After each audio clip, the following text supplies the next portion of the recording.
Hello, everyone. Welcome back. I'm Kris. This is Mr. Ballin. What happened inside this church will shock you. Before we get started, if you can click that thumbs up, subscribe to the channel, click on the thanks button, donate to the channel if you want to keep the channel rolling, sponsor a video, whatever. Thumbs up, please, bare minimum. All the other stuff, that's optional. Let's get into it. Hey guys, today we have a really special video for you. So if you haven't already heard, we just released our second graphic novel, Where Nightmares Live, and it's available of this incredible. Again, our copy today. We've covered lots of bizarre stories on this channel, but I can say with confidence that today's story is easily one of the weirdest. In fact, it could even be the most weird, because you'll get to the end of the story and hear what happens, the big reveal, and you're gonna be like, wait, what happened? So buckle up, it's a good one. But before we get into today's story, if you're a fan of the strange, dark, and mysterious, instead, also, okay.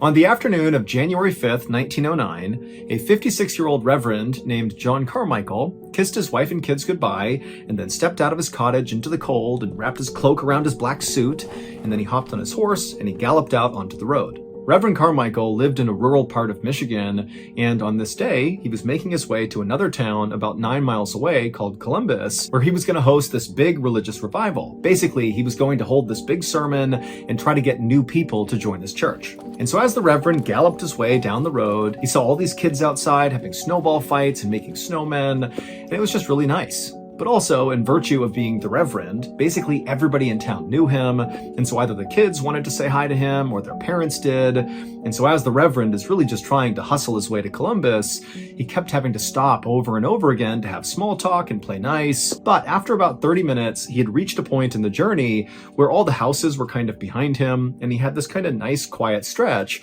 where he knew he wouldn't be bothered by anybody. He had made this journey many times to Columbus, and he always looked forward to this stretch of the road. It was just very peaceful and gave him a chance to kind of just be left with his own thoughts and think about his upcoming sermon and what he wanted to say. And so as the Reverend was having this sort of peaceful time trotting his way down the snowy road, he heard the sound of hooves fast approaching him. And so the Reverend turned around and he saw there was this very rough-looking guy wearing this brown stained shirt with a long overcoat over it, and the guy's hair was slicked back and greasy, and he had this big weird grin on his face, and he was waving wildly at the Reverend, obviously trying to flag him down. Now, inside, the Reverend did not want to talk to this guy, because he knew who this guy was.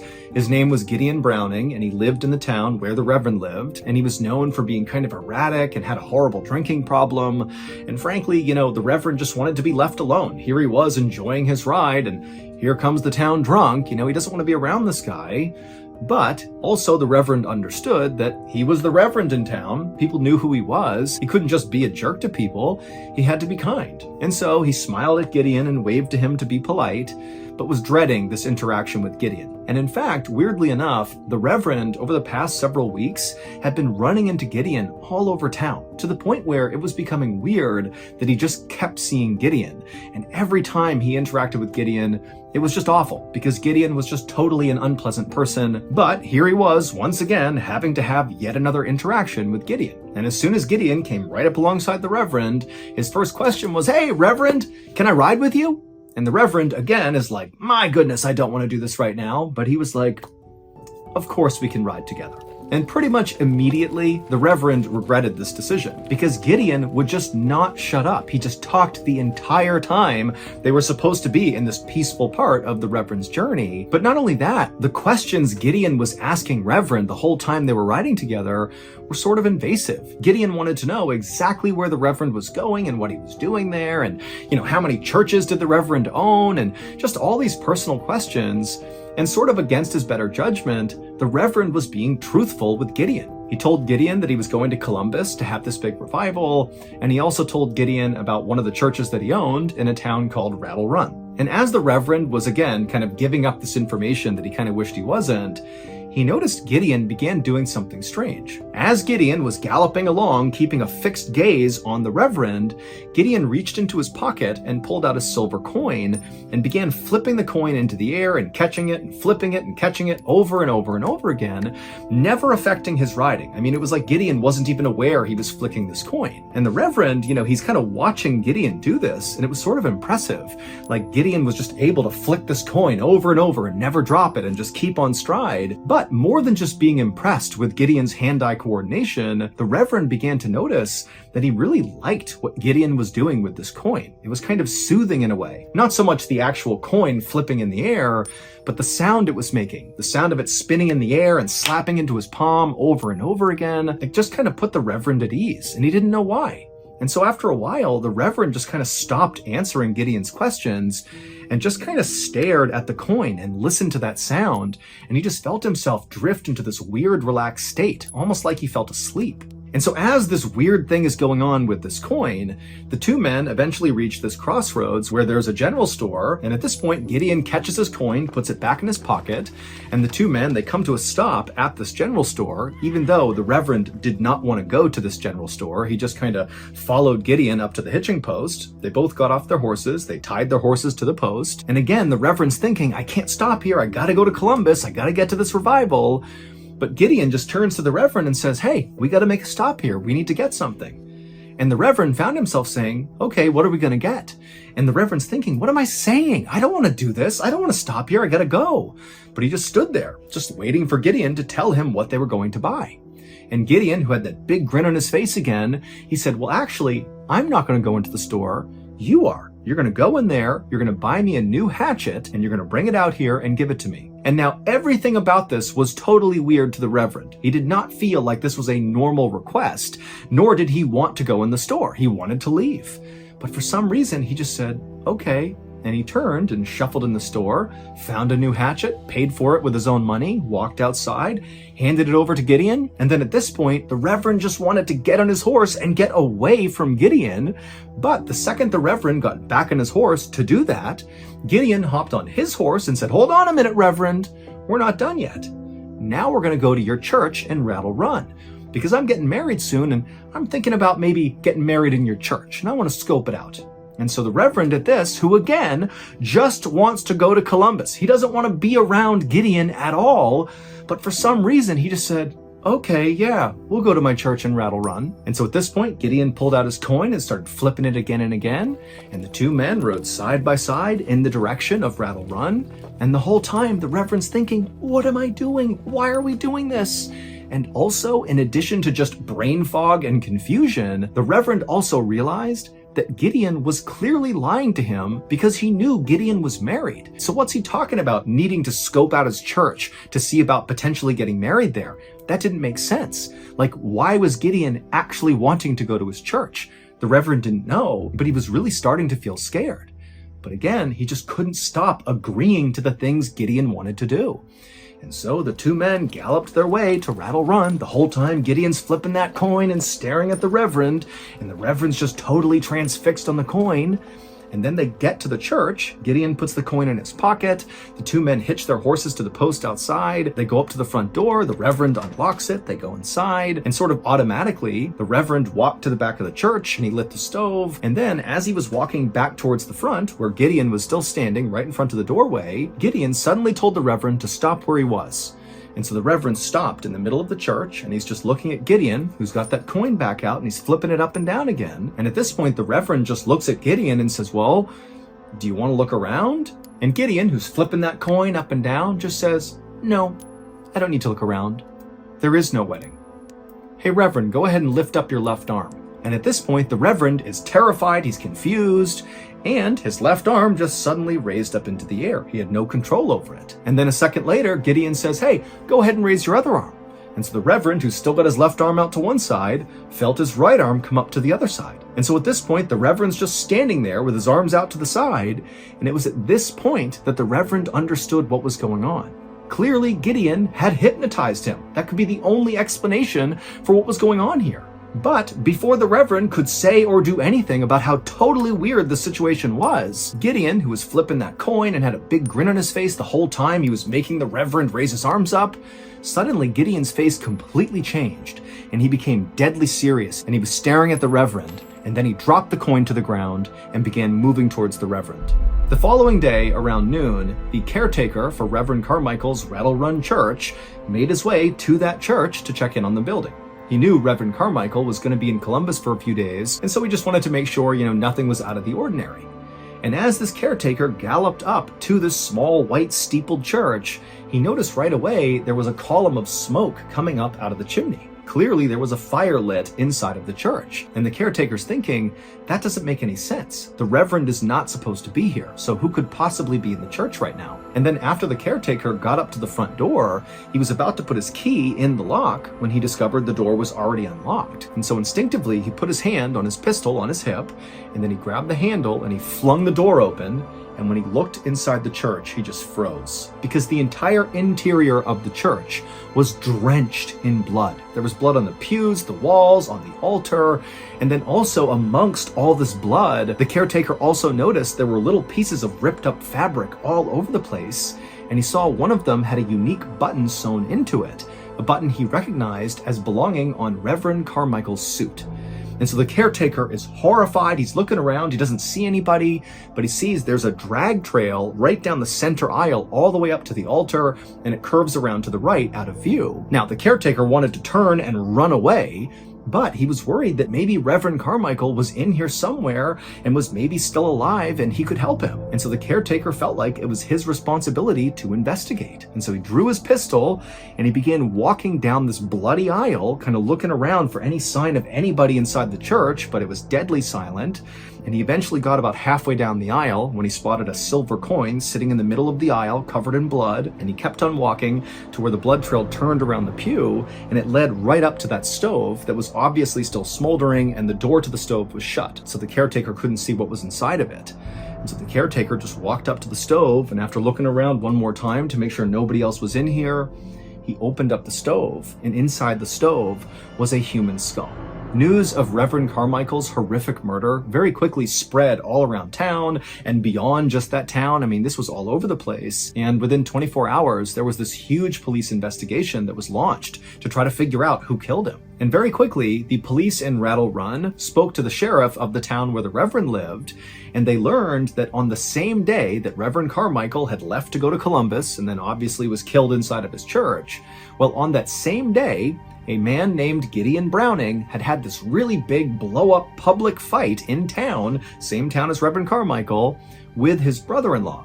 And this fight was so explosive, lots of people saw it and heard it, and people said after this big fight with his brother-in-law, Gideon had hopped on his horse and rode off angrily. And the kids in that town who were outside that day having snowball fights and building snowmen, they would say that they saw Reverend Carmichael traveling down this road because he talked to all the kids and their parents, and not long after Reverend Carmichael had kind of disappeared down the road, they also reported seeing Gideon Browning coming down the same road, heading in the same direction as Reverend Carmichael.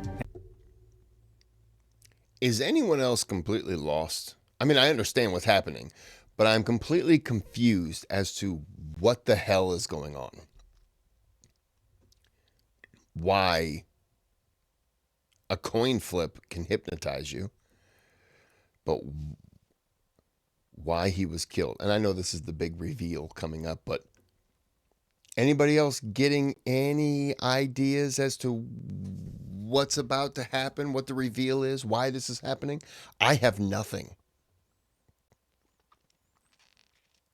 I have nothing at all.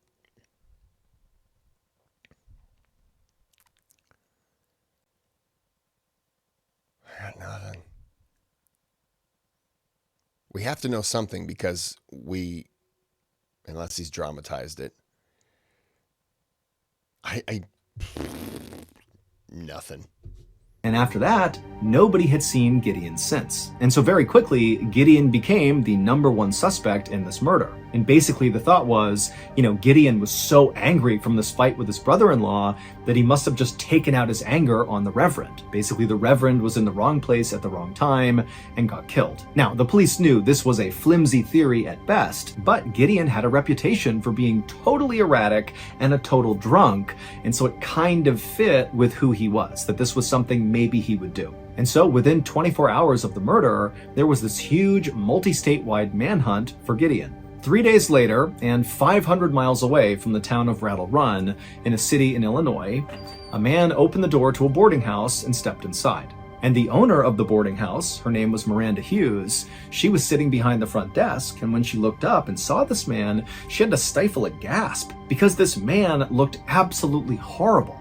He was wearing this really dark stained brown shirt with a long overcoat over it, and he was shivering and skinny and pale and just looked like he was about to die, basically. But the man just walked up to her and said his name was John Elder and he wanted to rent a room. Now, Miranda, for a second, thought about refusing this guy's service, just because, honestly, he kind of frightened her. But then again, Miranda thought, you know what? A lot of my guests are pretty rough these days, and this guy's got money and he wants a room, so there you go. I'll give him a room. So she brought him upstairs to a room on the second floor. She opened it up, John stepped inside, and Miranda, as a courtesy, said, hey, do you want me to make you some food? And John, without even turning around, just says, no, I'm fasting, and then he shut the door in her face. For the rest of the weekend, despite what John told Miranda, Miranda would come up to his room and leave food outside of his door at every mealtime. It was something she did for her guests. But John never came out to get the food. And for a little while, Miranda was actually kind of concerned about this guy, considering how terrible he looked. And, now he's fasting. That didn't seem healthy. But at the same time, Miranda was kind of happy to not have to deal with this guy, and so she basically ignored him. But on the morning of January 12th, so 1 week after the murder, and 3 days after John Elder had checked into this boarding house, Miranda was walking across the back lawn of this boarding house when she heard what sounded like somebody moaning in pain coming from the outhouse. Now, normally, Miranda would never even think of going to the outhouse and seeing if somebody was okay in there, but the sound this person was making sounded so obviously like they were in pain that she just couldn't help herself. And so Miranda ran to the door of this outhouse and she yelled inside, hey, are you okay in there? And the only sound she heard coming out was more moaning and whimpering. And so, acting on a gut instinct, Miranda grabbed the door and flung it open, and what she saw made her scream. It was John Elder, and he was sitting on the toilet looking up at her with wide, panicked eyes, and his throat had been slashed from ear to ear. She could basically see deep into his neck. This was a fatal wound, and he was bleeding everywhere. And so Miranda stumbled backwards, turned around, and ran to go find police. By the time the police arrived at the boarding house and went to the outhouse, John Elder was already dead from this horrible wound. And at first, the police did not connect the death of John Elder to what had happened in Rattle Run 500 miles away. They were totally disconnected. That is, until police searched John Elder and they found in one of his pockets was a blood-stained letter addressed to the sheriff of Rattle Run. And as soon as the police read it, they knew they had something huge on their hands, because John Elder was not who he said he was. To understand who John Elder was, and to even begin to understand what happened in Rattle Run, we need to go back to January 6th, the day that Reverend Carmichael left his house and began making the journey to Columbus for this big revival. During that journey, Reverend Carmichael did come in contact with Gideon Browning. Gideon Browning came up alongside him, they rode together, they went to that general store, and Reverend Carmichael did buy that hatchet for Gideon, and they did go to the Rattle Run Church. But the reason they did all these strange activities together is not because Gideon had hypnotized Reverend Carmichael. The actual reason for why they did these things together is even more bizarre. In the weeks leading up to that fateful day, January 6th, Reverend Carmichael was running into Gideon Browning all the time, all over town. It was like everywhere the Reverend went, there was Gideon. And then on January 6th, when the Reverend is making his way down the road, and he turns and sees Gideon Browning coming up alongside him, he's like, oh my goodness, it's happening again. But the way the Reverend handled this was not to say, wow, what a strange coincidence. I keep running into this guy everywhere I go. Instead, the Reverend believed that Gideon must have some sort of special power, that he's able to know where I am at all times, and he's using that power to try to intimidate me by spying on me. And so on January 6th, when Gideon came galloping up alongside of the Reverend, The Reverend's already completely paranoid and on edge about Gideon, fearing this guy has magical powers, basically. And then when Gideon pulled out that coin and began flipping it into the air, which apparently was just something he did, the Reverend took that as, oh my goodness, in addition to having magical powers to always know where I am, Gideon also has the power of hypnosis. And that coin that I can't take my eyes off that sounds so incredible and it's soothing me, well, that is hypnotizing me. Gideon is now controlling me and my thoughts and my body. And so at this point, the Reverend actually believed he was hypnotized, and so he just kind of began going along with anything Gideon wanted. And so it's assumed that Gideon did want to stop at the general store and just kind of said, hey, do you want to stop at the general store? And the Reverend's like, yes, I'll stop at the general store. And then maybe Gideon asked the Reverend, hey, do you mind buying me a new hatchet? And the Reverend's like, yes, I'll buy you a new hatchet. And he goes in, gets the hatchet, comes back out. And then apparently, Gideon said, hey, I want to go check out your church in Rattle Run. And the Reverend was like, yeah, okay, let's go check it out. And then when they got to the church, at some point, the Reverend just went to the middle of the church and put his arms out to either side like he was Jesus Christ nailed to the cross, even though, Gideon had not made him do that. This is the Reverend, caught up in his own delusion. As he's standing there like this, Gideon, who's flipping the coin, fumbles it and it falls to the ground. And the Reverend, who believes that coin has full control over what he's doing, he thought, oh my gosh, the spell is now broken. I need to save myself. And so the Reverend ran and grabbed that hatchet, and he forced Gideon to take off all his clothes, and then he made Gideon hand the clothes over, and once the Reverend had those clothes, he hacked Gideon to pieces, and then burned his body in that stove. And then after this horrific murder, the Reverend took his own suit and basically ripped it off and shredded it to bits, and then kind of threw it all around the church to make it seem like he had been the one who was killed, and that was his skull inside of the stove. And then he put on all of Gideon Browning's clothes, the brown dirty shirt and the long coat, and then he traveled 500 miles to Miranda Hughes's boarding house, where he went inside and booked a room under the pseudonym John Elder. And while the Reverend was hiding out inside of this boarding house, the police in Rattle Run very quickly figured out that the body inside of the church, the skull inside of the stove, and the remains that were in there did not belong to Reverend Carmichael. They belonged to Gideon Browning. And so immediately it went from, Gideon Browning must have done it to no, Reverend Carmichael is the killer and he killed Gideon. But before they could track the Reverend down, Reverend Carmichael, aka John Elder, had gone into that outhouse and slit his own throat. However, when the police searched John Elder's body, so Reverend Carmichael's body, they would find that blood-stained letter addressed to the sheriff in Rattle Run, and basically it was a confession. Now granted, it was the confession of Reverend Carmichael, who genuinely believed Gideon had hypnotized him and had all these special powers, and he basically was acting in self-defense, but nonetheless, it was still a confession to murder. Now, of course, there's lots of details in the story that we can't be totally sure of. Yeah, this is weird. He's done some weird ones.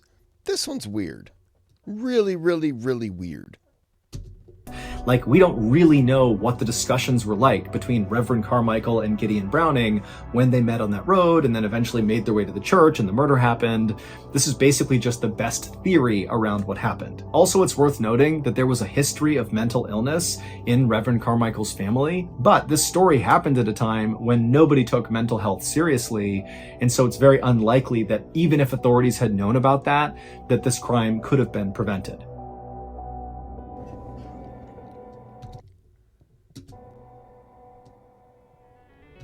Yeah, that one was... He's done some weird ones, but that one was weird. I liked it, but...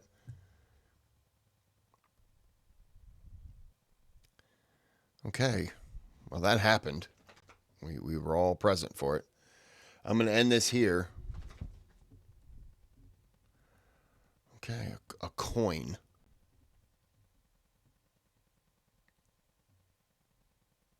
Okay. I got no words, so I'm just going to end it here. Hope you enjoyed. Hope you were confused. And until next time, have a good day, have a good night.